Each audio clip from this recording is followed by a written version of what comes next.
राम राम प्यारे साथियों, धर्म के दीपक यूट्यूब चैनल में आपका स्वागत है। अगर आप हमारे चैनल से अभी तक नहीं जुड़े हैं तो अभी सब्सक्राइब कर लीजिए। भाइयों और बहनों, मैं आपके लिए हमेशा ऐसी दिल छू लेने वाली कहानियां लेकर आता रहता हूं। एक सफर, दो किस्से। अर्पिता द्विवेदी, उम्र 25 साल, बनारस की रहने वाली। आंखें बड़ी, बाल कंधे तक और चेहरे पर वो थकान जो सिर्फ जिस्म की नहीं होती, दिल की भी होती है। उसके हाथ में एक पुराना बैग था और बैग के साथ वो सारा बोझ था जो पिछले 2 सालों में जमा हुआ था। कंधों पर नहीं, अंदर। वो उस रात चंडीगढ़ जा रही थी। नहीं, जाना नहीं चाहती थी, लेकिन जाना पड़ रहा था। बड़ी दीदी की तबीयत खराब थी। फोन आया था। बस अर्पिता ने ऑफिस से छुट्टी ली, घर से निकली और प्लेटफॉर्म पर आकर खड़ी हो गई। इतनी जल्दी में कि खाना नहीं खाया था, इतनी थकान में कि आंखों में नींद थी, मगर दिमाग में इतने सारे सवाल थे कि नींद आने की हिम्मत नहीं थी। अर्पिता एक छोटे से मैगजीन में काम करती थी। बनारस की पुरानी गलियों की, वहां के लोगों की, वहां की तहजीब की कहानियां लिखना उसका काम था। वो लिखती थी खूब दिल से, मगर जब खुद की जिंदगी की कहानी आती थी तो कलम रुक जाती थी। पिछले 2 साल में उसकी जिंदगी में जो हुआ था वो किसी और की कहानी में तो ठीक लगता, अपनी में नहीं। एक रिश्ता था जो टूट गया था, एक ख्वाब था जो बिखर गया था, एक भरोसा था जो टूटते हुए बहुत आवाज करता है मगर जोड़ते हुए बिल्कुल चुप रहता है। ट्रेन का नाम था काशी चंडीगढ़ एक्सप्रेस। रात 11:15 पर थी। प्लेटफॉर्म पर आई तो उसके डिब्बे की तरफ अर्पिता चल दी। S4 कोच, बर्थ नंबर 23, खिड़की वाली। डिब्बे में घुसी तो हल्की रोशनी थी। ज्यादातर लोग या तो सो चुके थे या सोने की तैयारी में थे। अर्पिता अपनी सीट पर आई, बैग ऊपर रखा, खिड़की के पास बैठ गई। तभी उसकी नजर सामने वाली सीट पर पड़ी। वहां एक आदमी था, लंबा, शांत, काले बाल जो थोड़े बेतरतीब थे, मगर इस तरह जैसे जानबूझकर नहीं। बस वह इन सब चीजों की परवाह नहीं करता था। उसने एक साधारण कुर्ता पहना था। हाथ में एक पुरानी डायरी थी जो उसने बंद करके गोद में रख ली थी। आंखें खिड़की की तरफ थीं, जैसे वो बाहर के अंधेरे में कुछ ढूंढ रहा हो जो शायद वहां था ही नहीं। अर्पिता ने एक नजर देखा, फिर खिड़की की तरफ देखने लगी। ट्रेन चल पड़ी। बनारस के बाहरी हिस्से धीरे धीरे पीछे छूटने लगे। स्टेशन की रोशनी, फिर बाजार की रोशनी, फिर सब खत्म। बस रात और ट्रेन की वो लय जो हर दिल को कहीं ना कहीं एक पुरानी याद की तरफ ले जाती है। अर्पिता ने आंखें बंद की, मगर नींद नहीं आई। उसके दिमाग में दीदी का चेहरा था। उनकी आवाज थी जो फोन पर थोड़ी कमजोर लग रही थी, मगर उसके साथ साथ वो भी था जो हमेशा रहता था। वो एक चेहरा जो 2 साल पहले उसकी जिंदगी में था और फिर नहीं रहा। राहुल। उसका नाम लेने की भी जरूरत नहीं थी उसे। वो बस था, मन में एक पुराने दर्द की तरह जो ठंड में और गहरा हो जाता है। उसने आंखें खोली। सामने वाला आदमी अभी भी बाहर देख रहा था। अर्पिता को अजीब लगा। कितनी देर से देख रहा है? क्या है बाहर इस अंधेरे में? उसने खुद को रोका। लोगों को देखने की आदत थी उसकी। पत्रकार थी, मगर अजनबियों के बारे में सोचने की भी एक हद होती है। उसने अपना फोन निकाला, दीदी को मैसेज किया कि ट्रेन में हूं। जवाब आया, ठीक है, आराम से आ। 2 लाइनें, मगर उसमें जो राहत थी वो अर्पिता को पता थी। उसने फोन रखा। ट्रेन एक छोटे स्टेशन पर रुकी। 2 मिनट, फिर चल दी। उस आदमी ने पहली बार खिड़की से नजर हटाई। उसने अपनी डायरी उठाई, खोली, कुछ लिखने लगा। अर्पिता ने एक पल के लिए देखा। उसकी कलम तेज चल रही थी, जैसे शब्द पहले से तैयार थे और कागज का इंतजार कर रहे थे। कौन होगा? अर्पिता ने मन में सोचा, फिर खुद ही कहा, क्या फर्क पड़ता है? डिब्बे में खामोशी थी, बस ट्रेन की आवाज और वो एक पल की रोशनी जब कोई स्टेशन आता था और फिर चला जाता था। अर्पिता ने बैग से एक किताब निकाली, उसे खोला, पढ़ने की कोशिश की, मगर शब्द आंखों के सामने से गुजरते रहे, दिमाग में उतरे नहीं। उसने किताब बंद कर दी। नींद नहीं आ रही थी। अचानक एक आवाज आई। अर्पिता ने चौंक कर देखा। सामने वाला आदमी उसकी तरफ देख रहा था। आवाज गहरी थी, शांत। उसमें कोई उत्साह नहीं था, कोई जिज्ञासा नहीं, बस एक सीधा सवाल। किताब से भी नींद नहीं आई? अर्पिता ने एक पल रुककर कहा, नहीं। उसने कहा, किताब से भी नहीं आई? अर्पिता ने हल्का मुस्कुराया। आपने देख लिया? खिड़की में परछाई दिखती है, उसने कहा। और फिर बाहर देखने लगा। अर्पिता ने उसे देखा। अजीब जवाब था मगर गलत नहीं। थोड़ी देर खामोशी रही। फिर अर्पिता ने पूछा, चंडीगढ़ जा रहे हैं? उसने बिना उसकी तरफ देखे कहा, लौट रहा हूं। कहां से? बनारस से, 3 साल बाद। अर्पिता ने उसे देखा। 3 साल? कोई इतने सालों बाद अपने शहर से क्यों लौटता है? और उसकी आवाज में वह बात थी जो बताती है कि यह सफर सिर्फ जगह बदलने का नहीं था। मेरा नाम अर्पिता है, उसने कहा। उसने पहली बार पूरी तरह उसकी तरफ देखा। आंखें गहरी थीं, थकी हुई, मगर उनमें कुछ था जो बुझा नहीं था। दीपक रस्तोगी, उसने कहा, और उसके बाद एक खामोशी आई। मगर वो खामोशी असहज नहीं थी। वो उस किस्म की खामोशी थी जो 2 अजनबियों के बीच तब आती है जब दोनों को पता होता है कि अभी बात और होगी। बस वक्त चाहिए। ट्रेन चलती रही। रात गहरी होती रही। अर्पिता ने खिड़की से बाहर देखा। अंधेरे खेत थे, दूर दूर कुछ रोशनी के टिमटिमाते बिंदु, छोटे छोटे घर जहां लोग सो चुके थे। उन घरों में छोटी छोटी जिंदगियां थीं, छोटे छोटे दुख थे, छोटी छोटी खुशियां थीं। उसे अचानक महसूस हुआ कि अपना दुख हमेशा सबसे बड़ा लगता है जब तक आप दूसरों की खिड़कियां नहीं देखते। 3 साल बनारस में क्या कर रहे थे? उसने पूछा। दीपक ने डायरी बंद की। एक पल लगा, फिर उसने कहा, बाबा थे। अर्पिता समझ गई, कुछ जवाब होते हैं जिनके आगे सवाल नहीं पूछे जाते। उसने धीरे से पूछा, अब नहीं है? खामोशी। अर्पिता ने कहा, माफ करना। दीपक ने एक पल उसे देखा। यह सुनने की आदत हो गई है, उसने कहा। आवाज में कोई कड़वाहट नहीं थी, बस एक सपाट सच्चाई। मगर फर्क नहीं पड़ता? अर्पिता ने पूछा। पड़ता है, दीपक ने धीरे से कहा। हर बार उस एक बात ने अर्पिता के अंदर कुछ हिलाया। यह आदमी जो इतना खामोश था, इतना बंद लगता था, उसमें कुछ था जो बाहर नहीं आना चाहता था, मगर था, जरूर था। डिब्बे में एक और यात्री करवट लेकर सो गया। बाहर हवा चल रही थी। ट्रेन अपनी रफ्तार से जा रही थी। आप क्या करते हैं? अर्पिता ने पूछा। फोटोग्राफर हूं, दीपक ने कहा। कैसी फोटो? उसने थोड़ा सोचा। जो लोग नहीं देखना चाहते। अर्पिता ने पूछा। मतलब जो असली है, उसने कहा। जो दर्द है, जो खुशी है, जो एक पल में होता है और फिर चला जाता है। मैं उसे पकड़ता हूं। अर्पिता को लगा जैसे किसी आईने ने उससे बात की हो। उसका काम भी यही था, मगर शब्दों में। यह आदमी वही काम तस्वीरों में करता था। मैं भी लिखती हूं, उसने कहा। ऐसी ही चीजें? हां, ऐसी ही चीजें। दीपक ने उसे देखा। पहली बार उसकी आंखों में कुछ और आया, एक हल्की सी जिज्ञासा। क्या लिखती हैं? लोगों की कहानियां, बनारस के लोगों की, वो जो गुमनाम हैं, जिन्हें कोई नहीं जानता, मगर जिनमें पूरी एक जिंदगी है। दीपक ने एक पल कुछ सोचा, फिर उसने कहा, मैं भी यही करता था। चंडीगढ़ में? अर्पिता ने पूछा। वहां? हां, मगर वहां असली चेहरे कम होते हैं। और बनारस में? उसने एक बहुत हल्की मुस्कान दी, इतनी हल्की कि अर्पिता को यकीन नहीं हुआ कि उसने देखा या बस देखना चाहा। बनारस में हर गली में एक कहानी है, उसने कहा। अर्पिता के मन में कुछ गर्म हुआ। इस आदमी ने वह बात कह दी जो वह खुद सालों से महसूस करती थी और किसी को नहीं समझा पाई थी। रात के 12 बजे बज रहे थे। ट्रेन एक बड़े स्टेशन पर रुकी।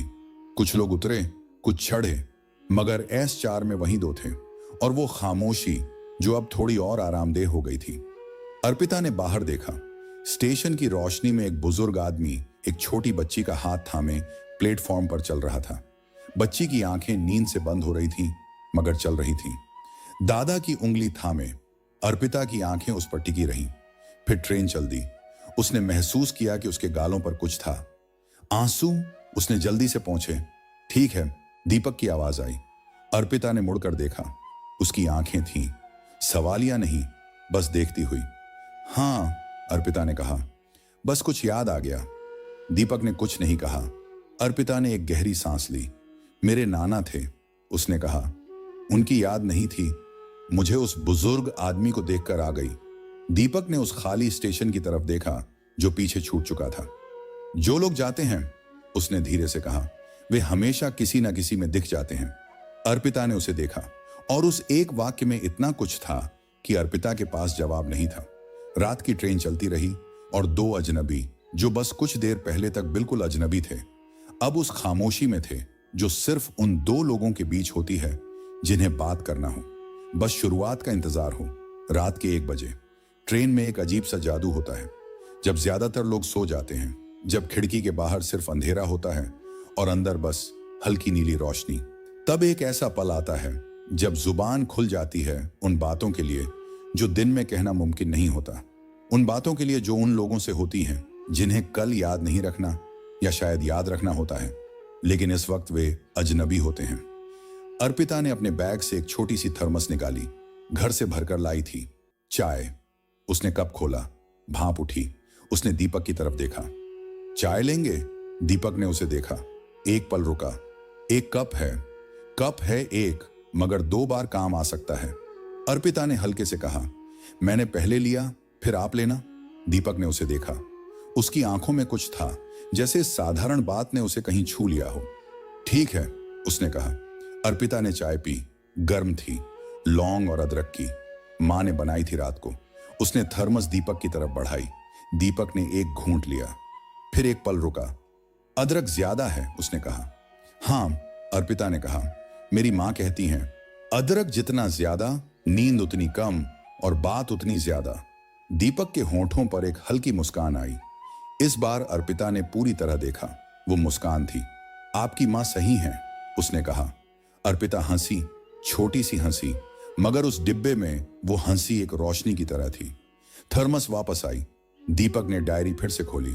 अर्पिता ने देखा कि उसमें सिर्फ लिखावट नहीं थी। एक तरफ एक छोटी सी तस्वीर चिपकी थी, धुंधली, पुरानी। 2 लोग थे उसमें, एक बुजुर्ग, एक जवान। अर्पिता ने आंखें हटाई। बनारस में बाबा के अलावा कोई और था? उसने पूछा। दीपक ने डायरी बंद की। था, उसने कहा, मगर अब नहीं। अर्पिता चुप रही। दीपक ने खिड़की की तरफ देखा। चंडीगढ़ में एक नौकरी थी, अच्छी, बड़े अखबार में। बाबा बीमार हुए तो छोड़ दी, बनारस आ गया। उसने कहा, यहां मेरे पुराने दोस्त थे, एक था बहुत पुराना। तो आजा, साथ रहेंगे? अर्पिता ने पूछा। हां, मगर जब आया तो उसने भी वही किया जो लोग करते हैं। क्या? दूर हो गया, दीपक ने कहा, धीरे धीरे, बिना कहे, जैसे कोई धुंध में खो जाता है। अर्पिता ने उसे देखा। यह बात उसे पता थी। इस दर्द को वह जानती थी। वो जो लोग बिना कहे दूर होते हैं, वो उनसे ज्यादा दुखी करते हैं जो कहकर जाते हैं। और कोई था? अर्पिता ने धीरे से पूछा। दीपक खामोश रहा। काफी देर। अर्पिता ने कहा, माफ करना अगर ज्यादा पूछ लिया। नहीं, दीपक ने कहा। एक थी। उसने एक पल रुक कर आगे कहा, नहीं है। अर्पिता समझ गई। उसने कहा, वो तुम बाबा को चुनती हो, मुझे नहीं। दीपक ने बिना किसी भाव के कहा, और वह सच्ची थी। मैंने बाबा को चुना, और इसमें गलत क्या किया? Translation, and she was right. I chose Baba, and what was wrong with that? Arpita ने पूछा। साहिल ने, वेट, हिज नेम इज दीपक। अर्पिता ने पूछा। दीपक ने? दीपक ने उसकी तरफ देखा। अर्पिता ने कहा, आपने जो करना था वह किया, जो सही था वो किया। किसी को खुश करने के लिए गलत राह नहीं चुनी। दीपक ने उसे देखा।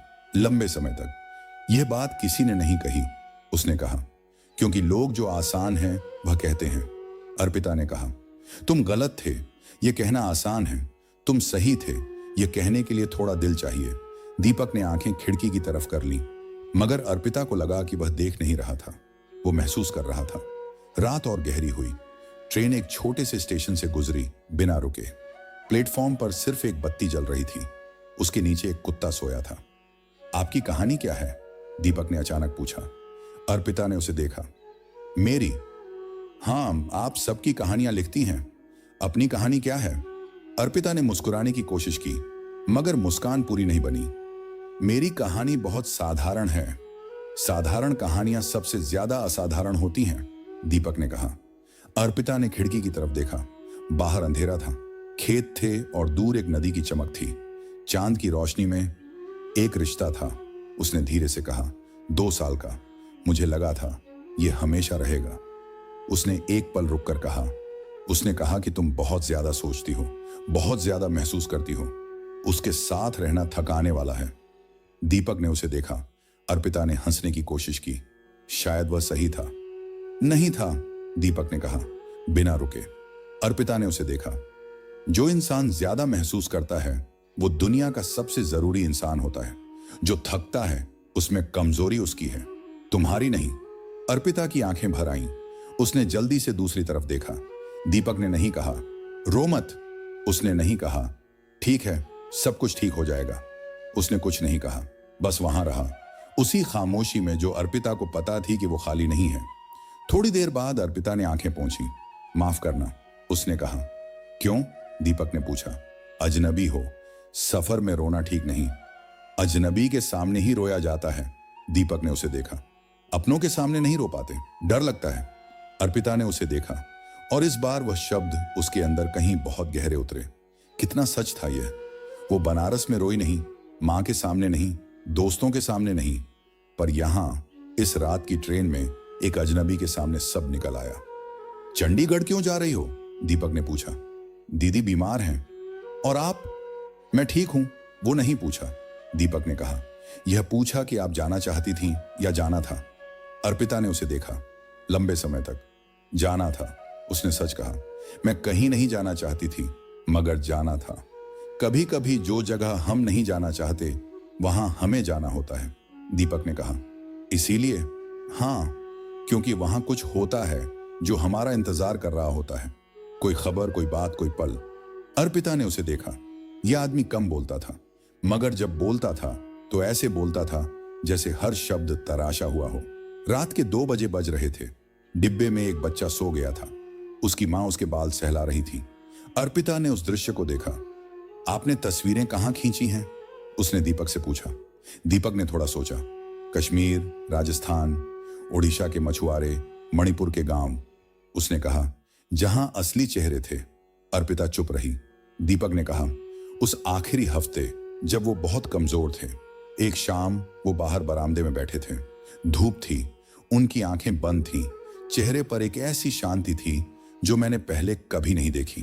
उसने रुककर कहा, मैंने तस्वीर खींची, उन्हें पता भी नहीं था। अर्पिता ने उसे देखा। उसकी आंखों में वह दर्द था जो बेटों को होता है, जो अपने बाप को जाते हुए देखते हैं। कितना अच्छा है, अर्पिता ने धीरे से कहा, कि आप उस पल को रोक पाए। दीपक ने उसे देखा। बाकी लोगों के पास यादें हैं, आपके पास तस्वीर है। वो शांत चेहरा, वो धूप, वो पल, हमेशा के लिए।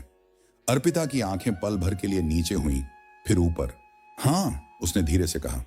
उस एक पल में अर्पिता को लगा कि इस आदमी ने शायद पहली बार इस बात को इस तरह सुना था। रात के 2:30 बज रहे थे। डिब्बे में सब सो गए थे, बस वे 2 जाग रहे थे। और वो बातें चलती रहीं जो सिर्फ रात में होती हैं। उन बातों के बारे में जो दिन की रोशनी में कहना मुमकिन नहीं होता। उस दर्द के बारे में जो अंधेरे में ज्यादा साफ दिखता है। अर्पिता ने पूछा, चंडीगढ़ में क्या करेंगे? पता नहीं, नौकरी देखेंगे। उसने कहा, पहले एक रात सो जाएंगे। अर्पिता हंसी। दीपक ने उसे देखा। आप जब हंसती हैं तो पूरा चेहरा बदल जाता है। अर्पिता रुकी। दीपक को लगा शायद ज्यादा हो गया। माफ करना अगर नहीं, अर्पिता ने कहा। ठीक है। एक खामोशी रही। फिर अर्पिता ने कहा, काफी दिनों से किसी ने कुछ ऐसा नहीं कहा। दीपक ने उसे देखा। अच्छा लगा, उसने सीधे कहा। और उस एक बात ने उस रात का रंग बदल दिया। ट्रेन चलती रही। बाहर अंधेरा था। अंदर 2 लोग थे जो अलग अलग दुनियाओं से आए थे, अलग अलग दर्द लेकर।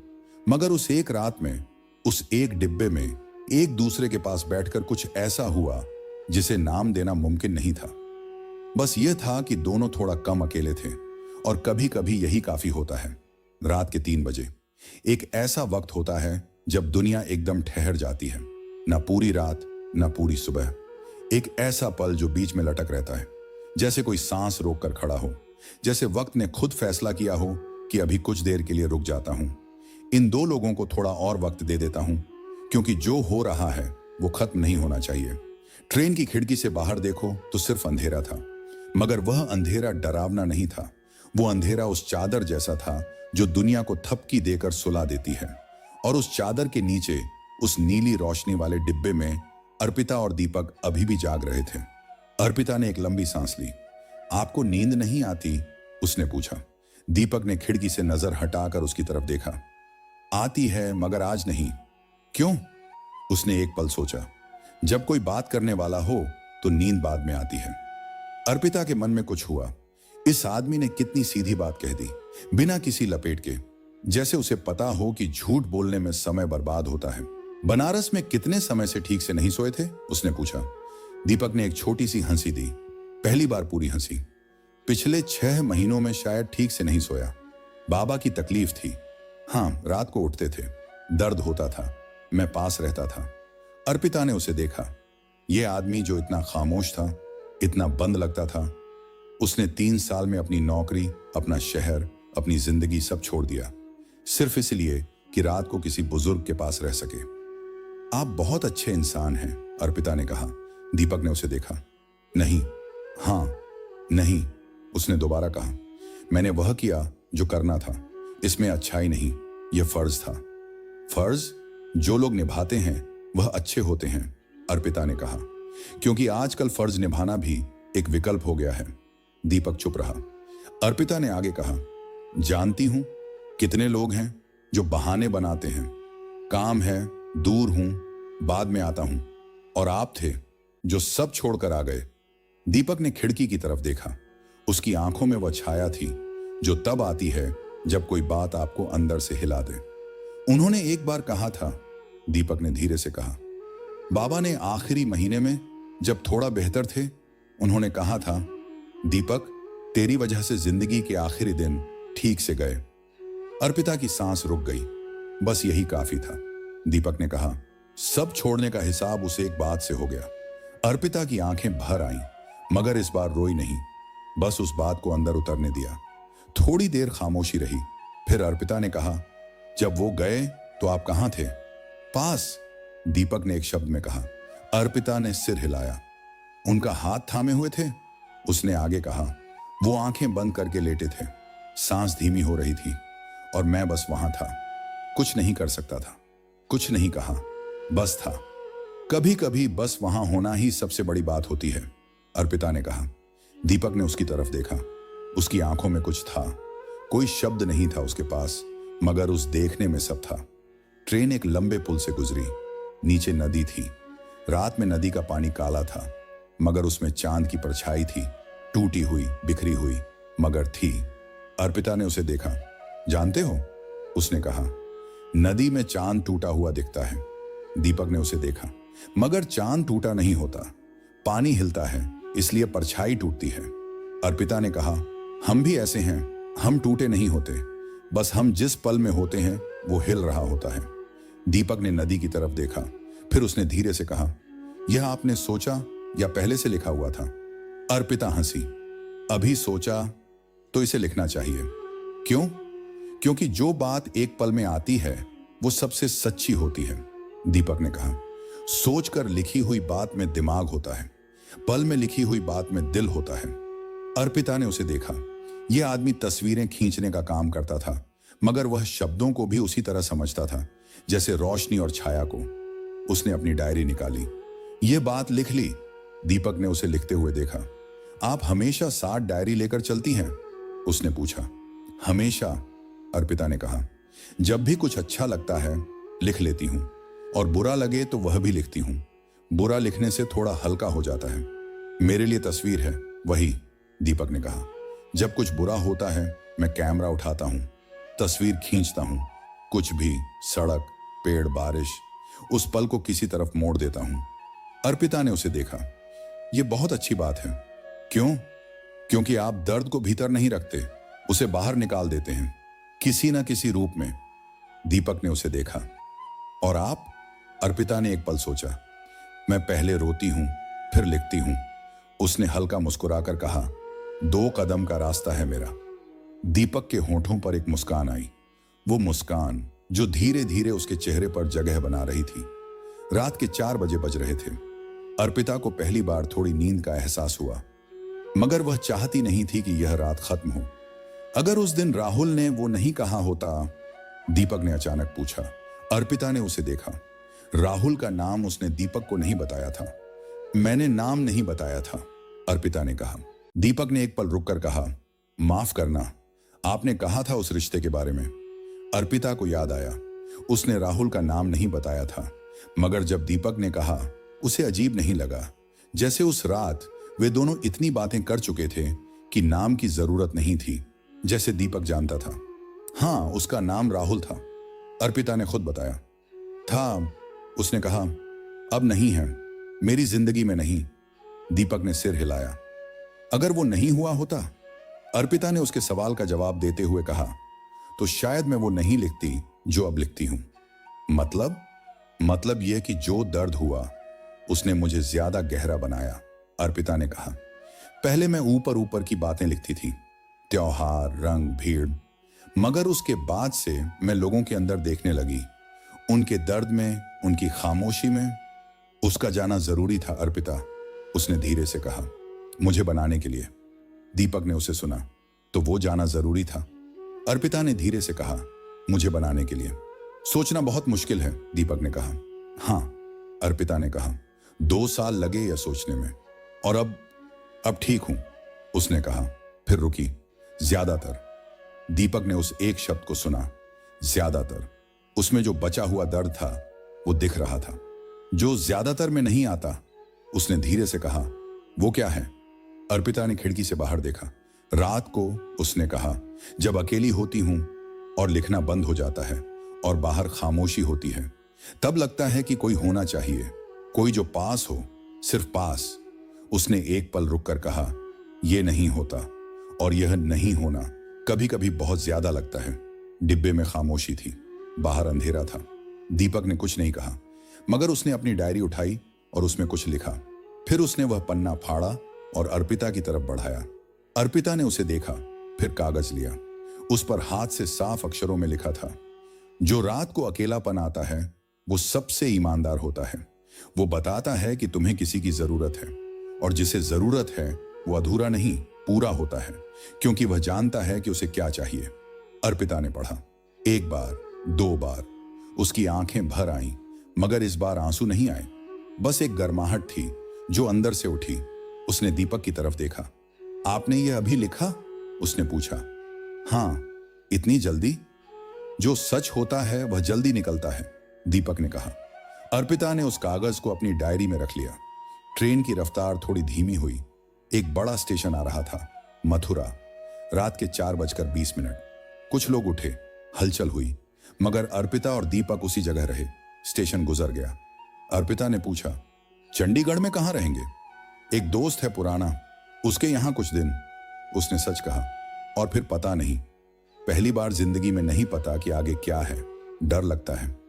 पहले लगता था, हाँ, अब नहीं, क्योंकि जब सबसे बड़ी चीज जा सकती है, उसने कहा, तो बाकी सब जाने का डर कम हो जाता है। अर्पिता ने उसे देखा। उस एक बात में इतना दर्द था और इतनी ताकत भी। आप बहुत बदल गए होंगे, उसने कहा। हाँ, दीपक ने कहा, मगर बुरी तरीके से नहीं। कैसे पता? उसने एक पल सोचा। क्योंकि अभी भी बात करने का मन है, अभी भी खिड़की से बाहर देखता हूं, अभी भी तस्वीरें खींचना चाहता हूं। उसने रुक कर कहा, जो टूट जाता है वो ये सब बंद कर देता है। अर्पिता के मन में कुछ हुआ। उसे याद आया वो दिन जब वह खुद टूटी थी, जब लिखना बंद कर दिया था, जब खिड़की बंद रहती थी, जब खाना याद नहीं रहता था। और फिर वो दिन आया जब उसने एक बुजुर्ग दर्जी की कहानी लिखी थी। चारबाग के पास एक गली में रहते थे। 50 साल से सिलाई करते थे। उनकी आंखें कमजोर हो गई थीं, मगर उंगलियां नहीं। उस कहानी को लिखते हुए अर्पिता को पहली बार महसूस हुआ था कि वो वापस आ रही है। मैं भी टूटी थी, उसने दीपक को बताया, लंबे समय तक। मगर एक दिन एक बुजुर्ग की कहानी लिखी, उनसे मिली, उनसे बातें की, और उस रात जब घर आई तो पहली बार ठीक से सोई। उन्होंने क्या कहा था? अर्पिता मुस्कुराई। उन्होंने कहा था, बेटा, कपड़ा जितना ज्यादा धुलता है उतना साफ होता है। इंसान भी ऐसा ही है। दीपक ने उसे सुना। फिर उसने हल्का सा हंसकर कहा, बुजुर्ग लोगों के पास सब जवाब होते हैं। हाँ, अर्पिता ने कहा, शायद इसीलिए बाबा आपके साथ रहे तो आप ठीक रहे। हाँ, जब वो थे तो आप अकेले नहीं थे। उनकी देखभाल करते हुए आप खुद भी संभले रहे, अर्पिता ने कहा। दीपक की आंखें एक पल के लिए बंद हुईं। जब खुली तो उनमें कुछ था जो शायद पहले नहीं था। यह मैंने सोचा नहीं था, उसने कहा। अब सोचिए, अर्पिता ने कहा। वो दोनों फिर चुप हो गए, मगर यह चुप्पी उस चुप्पी से बिल्कुल अलग थी जो पहले थी।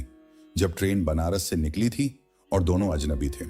अब एक ऐसी खामोशी थी जिसमें दो लोग एक दूसरे को जानते हैं, जिसमें कुछ कहने की जरूरत नहीं। ट्रेन चलती रही। आसमान में एक बहुत हल्की सी नीली लकीर आने लगी थी, सुबह आने से पहले की वह झलक जो रात और दिन के बीच होती है। अर्पिता ने देखा। सुबह आ रही है, उसने कहा। दीपक ने आसमान की तरफ देखा। हाँ, और चंडीगढ़ भी। दीपक ने उसे देखा। अर्पिता ने महसूस किया कि जैसे जैसे सुबह आ रही थी, कुछ था जो जा रहा था। वो पल जो इस रात में था, वो बातें जो अंधेरे में हुई थी, वो गर्माहट। मगर वो यह भी जानती थी कि जो हुआ था वो कहीं नहीं गया था, उसकी डायरी में था, दीपक के लिखे उस कागज में था, और उससे भी ज्यादा वो उन दोनों के अंदर था। सुबह का पहला उजाला जब आता है तो वह एकदम से नहीं आता। पहले आसमान के एक कोने में एक बहुत हल्की सी नारंगी लकीर बनती है, जैसे किसी ने बहुत धीरे से एक रंग मिला दिया हो। फिर वह लकीर चौड़ी होती है, फिर और, जब तक पता चलता है पूरा आसमान बदल चुका होता है। अर्पिता खिड़की से बाहर देख रही थी। उस नारंगी उजाले में खेत धुले हुए लग रहे थे। दूर एक छोटा सा मंदिर था। उसकी घंटी की आवाज शायद नहीं आ रही थी, मगर अर्पिता को लगा जैसे आ रही हो। पीछे से दीपक की आवाज आई, चंडीगढ़ आधे घंटे में होगी। अर्पिता ने मुड़कर देखा। दीपक अपनी डायरी बंद कर रहा था। उसके बाल थोड़े और बिखरे हुए थे। आंखों में रात भर जागने की थकान थी, मगर उन आंखों में कुछ और भी था, कुछ जो पहले नहीं था। एक हल्कापन, जैसे कोई बोझ थोड़ा कम हुआ हो। जल्दी आ गई, अर्पिता ने कहा। दीपक ने उसे देखा। रात जल्दी जाती है जब बात हो। अर्पिता मुस्कुराई। डिब्बे में अब हलचल होने लगी थी। लोग उठ रहे थे, बैग उठाए जा रहे थे, चाय की मांग हो रही थी। वो एक अलग दुनिया वापस आ रही थी, जिसे दिन कहते हैं। अर्पिता ने अपना बैग नीचे उतारा, सीट पर रखा। फिर उसे याद आया। उसने अपनी डायरी खोली। दीपक का लिखा वो कागज था। उसने उसे निकाला, एक पल देखा, फिर उसने उसी डायरी से एक पन्ना फाड़ा, कलम निकाली, कुछ लिखा। उसने वो पन्ना दीपक की तरफ बढ़ाया। दीपक ने उसे देखा, फिर कागज लिया। उस पर लिखा था, कुछ लोग किसी मकसद से मिलते हैं, कुछ लोग बस मिलते हैं, और दोनों में फर्क यह है कि मकसद से मिलने वाले काम करके चले जाते हैं, बस मिलने वाले कुछ दे जाते हैं जो जिंदगी भर रहता है। आज रात आप उनमें से थे। शुक्रिया अर्पिता। दीपक ने पढ़ा, एक बार, दो बार। उसने कागज को डायरी में रखा। यह भी रखूंगा, उसने कहा। उस तस्वीर के साथ। अर्पिता ने पूछा, किस तस्वीर की? बाबा की उस आखिरी शाम की। ट्रेन धीमी होने लगी। बाहर से चंडीगढ़ की इमारतें दिखने लगी, पहले छोटी, फिर बड़ी, फिर बड़े बड़े घर, सड़कें, पुल। चंडीगढ़ जो कभी नहीं सोती। अर्पिता ने उसे देखा। चंडीगढ़ में अकेले होंगे आप? उसने कहा। हाँ। ठीक रहेंगे? दीपक ने एक पल सोचा। पहले नहीं पता था, अब थोड़ा लगता है कि हाँ। क्यों? आपकी वजह से, उसने कहा। अर्पिता को वो बात याद आई जो उसने भाग 1 की कहानी में नहीं सुनी थी, बल्कि जी थी। उस रात एक हवेली में एक लड़की ने एक थके हुए आदमी से पूछा था, ठीक रहेंगे? और उसने भी यही कहा था, मगर वो किसी और की कहानी थी, ये उसकी थी। ट्रेन रुकी। Chandigarh central railway station. सुबह के 5:50। भीड़ थी, शोर था, कुल्ली थे, आवाजें थीं। उस खामोश रात के बिल्कुल उलट। अर्पिता ने अपना बैग उठाया। चलो। दीपक भी उसके साथ डिब्बे से उतरा। प्लेटफॉर्म पर खड़े हुए। सुबह की हवा थी, ठंडी, थोड़ी धूल भरी। चंडीगढ़ की सुबह। अर्पिता ने दीपक की तरफ देखा, दीपक ने उसकी तरफ देखा। दो लोग जो 6 घंटे पहले बिल्कुल अजनबी थे। दो लोग जिन्होंने एक रात में जो कहा वो शायद सालों में किसी से नहीं कहा था। आपकी दीदी ठीक होंगी? दीपक ने कहा। अर्पिता ने सिर हिलाया। हाँ। और आप? मैं भी, अर्पिता ने कहा। आज से थोड़ा ज्यादा। दीपक ने उसे देखा। आपकी वजह से। अर्पिता को वो बात याद आई जो उसने भाग 1 की कहानी में नहीं सुनी थी, बल्कि जी थी। उस रात एक हवेली में एक लड़की ने एक थके हुए आदमी से पूछा था, ठीक रहेंगे? और उसने भी यही कहा था, मगर वो किसी और की कहानी थी, यह उसकी थी। दीपक के होठों पर वो मुस्कान आई जो रात भर में धीरे धीरे वापस आई थी। मेरी वजह से नहीं, उसने कहा। आप पहले से ठीक थी, बस पता नहीं था। अर्पिता ने उसे देखा, और उस एक बात ने उसके अंदर कुछ पक्का कर दिया जो 2 साल से हिल रहा था। भीड़ बढ़ रही थी। जाना होगा। चलो, अर्पिता ने कहा। हाँ, अर्पिता ने बैग का पट्टा ठीक किया, मुड़ने लगी। अर्पिता, उसने रुक कर देखा। दीपक ने एक पल सोचा, जैसे कुछ तय कर रहा हो। अगर कभी बनारस आए, उसने कहा, फिर रुका नहीं। मैं दिल्ली में हूं अब। Correction, he lives in Chandigarh now, but maybe he meant Banaras. Let's stick to the flow. Actually, let's keep it consistent. He is leaving for Chandigarh. She is going back to Varanasi. So the invitation should be reversed or adjusted. Let's adjust the ending slightly for logic. He is going to Chandigarh. She is returning to Varanasi. So when they part ways on the platform, अगर कभी चंडीगढ़ आए, दीपक ने कहा, तो बताइएगा। अर्पिता ने उसे देखा। उसकी आंखों में वह बात थी जो नहीं कही जाती, जो सिर्फ देखी जाती है। बताऊंगी, उसने कहा। दीपक ने एक छोटा सा सिर हिलाया। अर्पिता मुड़ी, चलने लगी। वो भीड़ में घुसी। लोग थे, आवाजें थीं, धक्के थे, मगर अर्पिता के कानों में वो रात की ट्रेन की वह लय थी। वो खामोशी थी और उसके सीने में वो गर्माहट थी जो किसी एक पल ने दी थी। उसने मुड़कर एक बार देखा। दीपक वहीं खड़ा था, उसे देखता हुआ। दोनों की आंखें मिली एक पल। फिर अर्पिता मुड़ी और चंडीगढ़ की सुबह ने उसे अपने अंदर ले लिया। 2 हफ्ते बाद दीदी ठीक हो गई। अर्पिता बनारस लौटी। वही कमरा, वही खिड़की, वही पहाड़ी मैगजीन, मगर कुछ बदला था। जब वो लिखती थी तो पहले से ज्यादा गहरे लिखती थी। जब किसी की कहानी सुनती थी तो पहले से ज्यादा ध्यान से सुनती थी। और रात को जब अकेलापन आता था, वो उसे डर से नहीं, समझ से देखती थी। 1 महीने बाद उसके मैगजीन में एक लेख छपा। शीर्षक था, आखिरी ट्रेन में एक रात। उसमें किसी के नाम नहीं थे, कोई शहर नहीं था, बस एक रात थी। एक डिब्बा था, 2 इंसान थे और उनकी वो बातें थीं जो रात में ही होती हैं। उस लेख को लोगों ने बहुत पढ़ा। बहुत लोगों ने मैगजीन को लिखा, कहा, यह लेख हमने पढ़ा और हमें अपनी कोई रात याद आ गई, कोई सफर याद आ गया, कोई अजनबी याद आ गया। अर्पिता ने वो चिट्ठियां पढ़ी और हर चिट्ठी में उसे उस रात की एक एक बात याद आई। एक दिन उसके फोन पर एक मैसेज आया, अनजाना नंबर। मैसेज में लिखा था, अर्पिता, लेख पढ़ा, ये हमारी रात थी ना। अर्पिता ने स्क्रीन को देखा। दिल की धड़कन एक पल के लिए तेज हुई। उसने टाइप किया, हाँ दीपक, ये हमारी रात थी। जवाब आया, तस्वीर खींची है उस रात की। अर्पिता ने पढ़ा, कौन सी? उसने लिखा, आपकी, जब आप खिड़की से बाहर देख रही थी। रात के 2 बजे। वो नदी वाला पुल था। आपने कहा था कि नदी में चांद टूटा हुआ दिखता है। अर्पिता की आंखें भर आईं। उसने लिखा, मुझे पता नहीं था।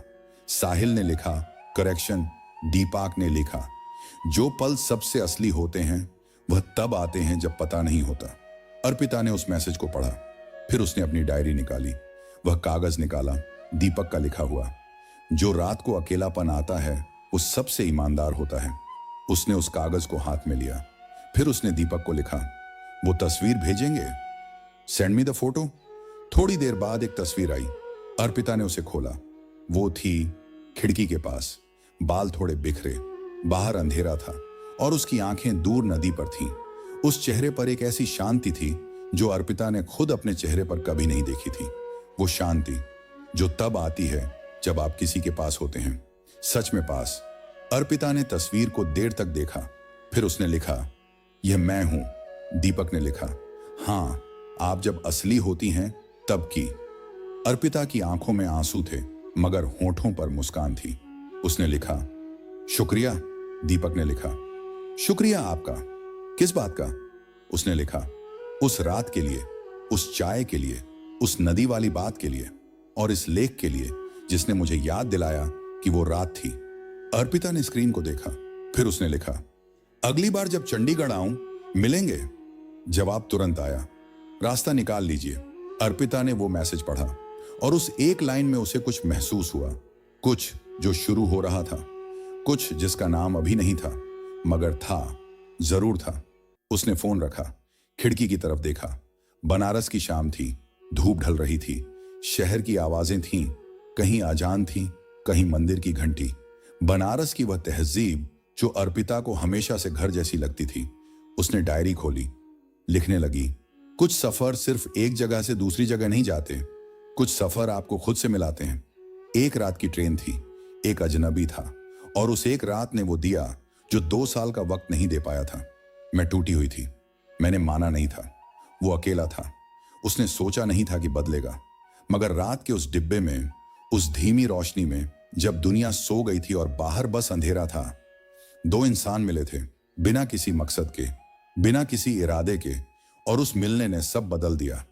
आखिरी ट्रेन सिर्फ ट्रेन नहीं थी, वो एक मौका था। और इस बार पहली बार मैंने मौका जाने नहीं दिया। अर्पिता ने कलम रखी। बाहर बनारस की शाम थी और उसके दिल में कहीं बहुत अंदर एक आखिरी ट्रेन की लय थी। वो लय जो 6 घंटे की रात में बनी थी और जो अब हमेशा रहेगी। कुछ सफर खत्म नहीं होते, वो सिर्फ रूप बदलते हैं। मुझे उम्मीद है कि यह वीडियो आपको बहुत पसंद आया होगा। कृपया मेरे चैनल को सब्सक्राइब कर लीजिए ताकि ऐसी और भी वीडियो आप तक पहुंचती रहें। तब तक के लिए राम राम दोस्तों, भाइयों और बहनों। मैं आपके लिए हमेशा ऐसी दिल छू लेने वाली कहानियां लेकर आता रहता हूं जो सीधे आपके दिल तक पहुंचती हैं। अगर आपको मेरी कहानियां पसंद आती हैं तो कृपया मेरे चैनल को सब्सक्राइब जरूर करें। आपका एक छोटा सा सहयोग मुझे और बेहतर कहानियां बनाने की प्रेरणा देता है। जल्दी से हमारे परिवार को 5000 सब्सक्राइबर तक पहुंचा दीजिए। आपका प्यार और समर्थन ही मेरी सबसे बड़ी ताकत है। धन्यवाद।